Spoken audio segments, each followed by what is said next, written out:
आप सभी को मेरा प्रणाम है। नाम महिमा सिंह, पेशे से पत्रकार हूँ और शौक किस चीज़ का आप सब देख रहे हैं। 2 लाइनों से हमेशा शुरू करती हूँ कि ना मुझे मतला कहना आता है, ना मुझे मतला कहना आता है, ना मुझे शेर कहना आता है, ना मुझे मतला कहना आता है, ना मुझे शेर कहना आता है, मुझे तो बस अपने दिल की खैर कहना आता है, खैर कहना आता है। अभी हाल ही में वाराणसी में एक घटना हुई थी कि एक छोटी सी 7-8 साल की बच्ची थी, बाजार से कुछ दुकान से लाने गई थी।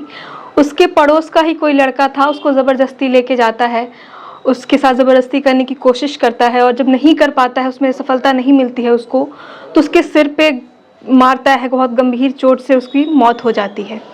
तो आज का आलम यह है कि ना हम जैसी महिलाएं सुरक्षित हैं, ना छोटी बच्चियां सुरक्षित हैं। तो क्या दरकार है आज के समाज में, उसके लिए कुछ लाइनें आप लोगों के सामने समर्पित करती हूँ, सुनिएगा। नहीं सर, हक तो आपको भी है। चलिए। तुम नारी हो, तुम नारी हो, बाधाएं तुम पर भारी हैं। तुम नारी हो, बाधाएं तुम पर भारी हैं।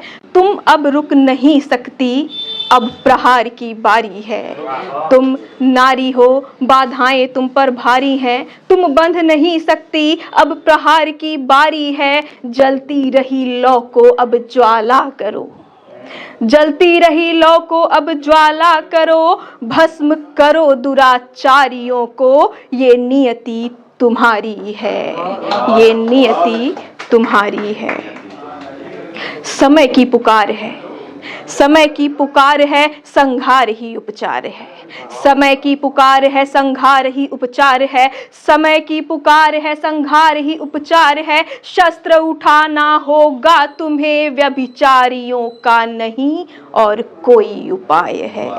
व्यभिचारियों का नहीं और कोई उपाय है।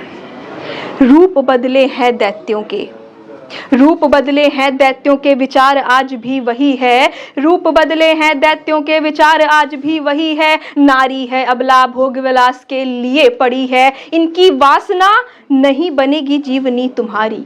जीवनी यानी एक नारी का संपूर्ण जीवन। एक नारी पूरे जीवन में अपने अस्तित्व के लिए संघर्ष करती रह जाती है और उसका अस्तित्व 4 दीवारी के अंदर बिना किसी अधिकारों के सिमट के रह जाता है। तो सुनिएगा कि रूप बदले हैं दैत्यों के, विचार आज भी वही है। नारी है अबला, भोग विलास के लिए पड़ी है। इनकी वासना नहीं बनेगी जीवनी तुम्हारी। प्रारब्ध है कुछ और, तू खुद ढाल बनकर खड़ी है। तू खुद ढाल बनकर खड़ी है, तू खुद ढाल बनकर खड़ी है। किसका भय है तुमको, किसका भय है तुमको, अरे क्या संशय है तुमको। किसका भय है तुमको, अरे क्या संशय है तुमको। शक्ति को पहचानो, तुमने ही तो मारा था। किसका भय है तुमको, अरे क्या संशय है तुमको। शक्ति को पहचानो, तुमने ही तो मारा था। असुरों के संहार को देवों ने तुम्हें ही पुकारा था। देवों ने तुम्हें ही पुकारा था, देवों ने तुम्हें ही पुकारा था।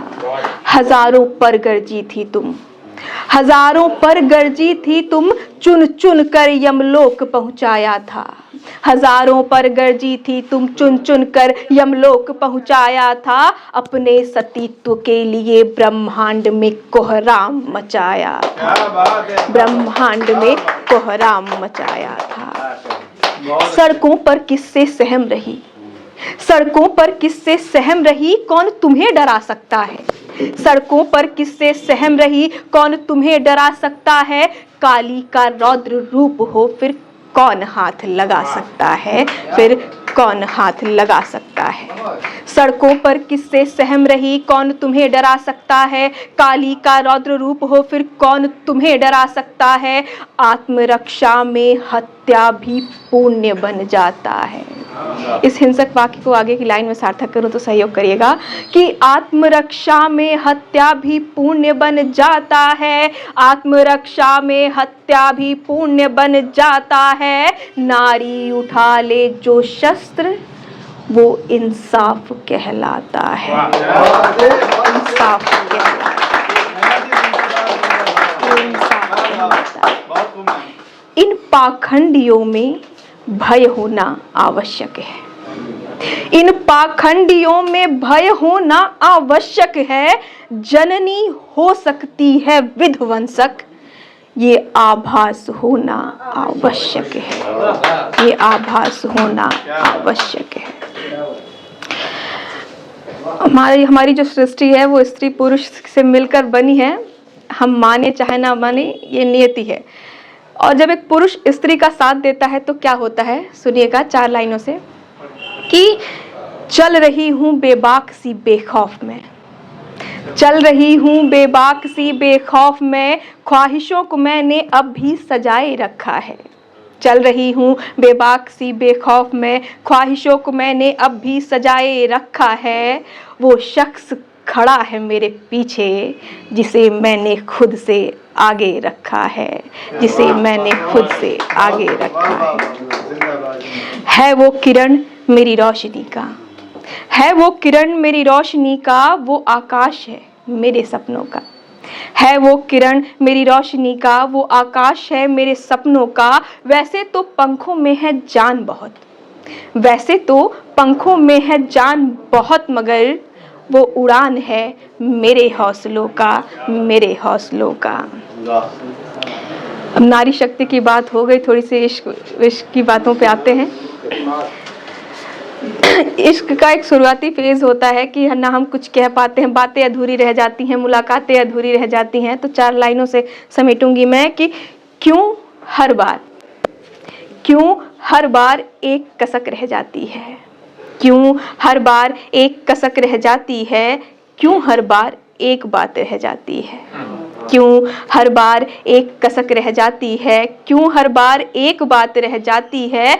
क्यों उलझ जाते हैं अल्फाज कुछ ऐसे, क्यों उलझ जाते हैं अल्फाज कुछ क्यों उलझ जाते हैं अल्फाज कुछ ऐसे, क्यों मुकम्मल मुलाकात रह जाती है, मुलाकात रह जाती है, मुलाकात रह जाती है। इश्क हुआ है तो ब्रेकअप भी होगा ही।